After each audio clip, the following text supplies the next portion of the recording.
Notamment de Chine. La guerre commerciale qui se joue en ce moment a-t-elle freiné l'incroyable activité économique du transport maritime qui représente à lui seul 90% des échanges planétaires de marchandises? Au cœur de ce mouvement, des navires XXL et des ports qui ont su s'adapter et se transformer. Enjeu immense décrypté dans notre grand format, signé Julien Bigard, Julien Vapsa, avec Perrine Aubert. La nuit a enveloppé Anvers depuis de longues heures.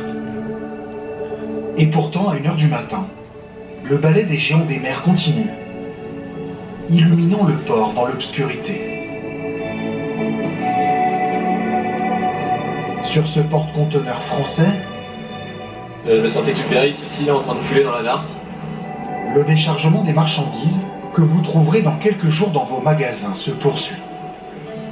C'est une entreprise qui travaille 24 heures sur 24 et il n'y a pas de temps mort.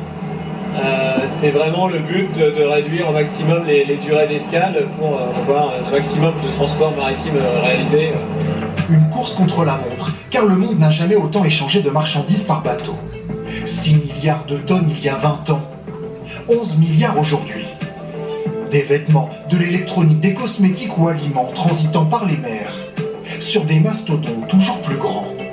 400 mètres de long pour celui-ci, plus grand que la Tour Eiffel. 20 000 conteneurs à lui seul. Un mode de transport qui reste polluant. 500 millions de tonnes de CO2 par an.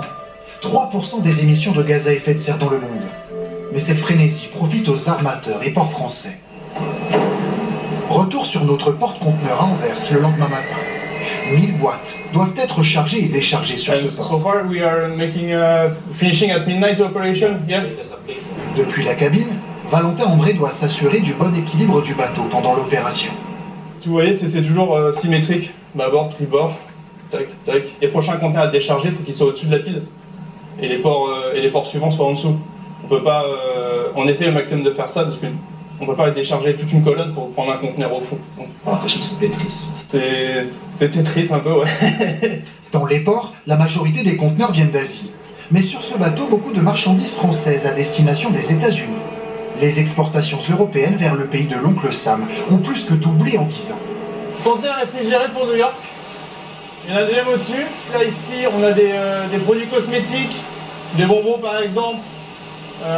Dans les autres, on a de la nourriture, du surgelé, des produits manufacturés aussi qui doivent être tenus à température basse. Une poussée de fièvre des échanges, en attendant de possibles droits de douane américains, qui fait les affaires des ports français. Plus 32% de conteneurs en 15 ans pour le port du Havre. Plus 225 pour Dunkerque. Plus 53% pour Fos-Marseille.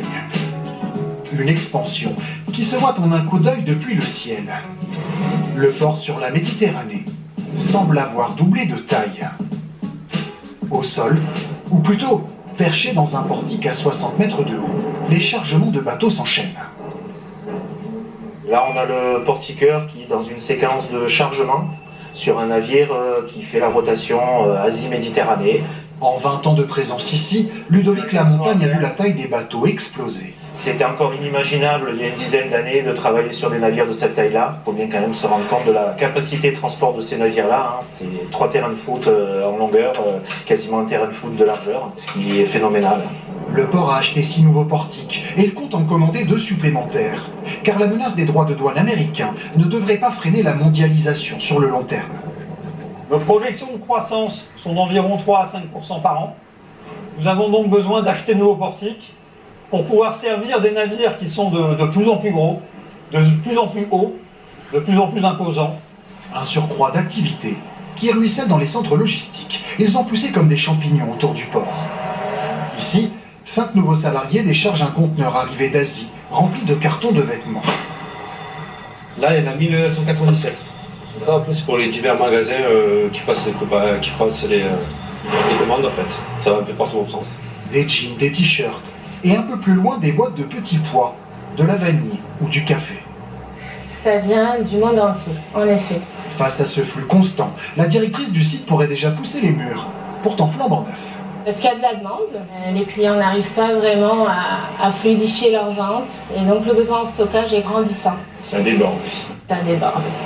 Le port de Fos-Marseille représente déjà plus de 40 000 emplois directs ou indirects. Un chiffre qui devrait encore augmenter ces prochaines années.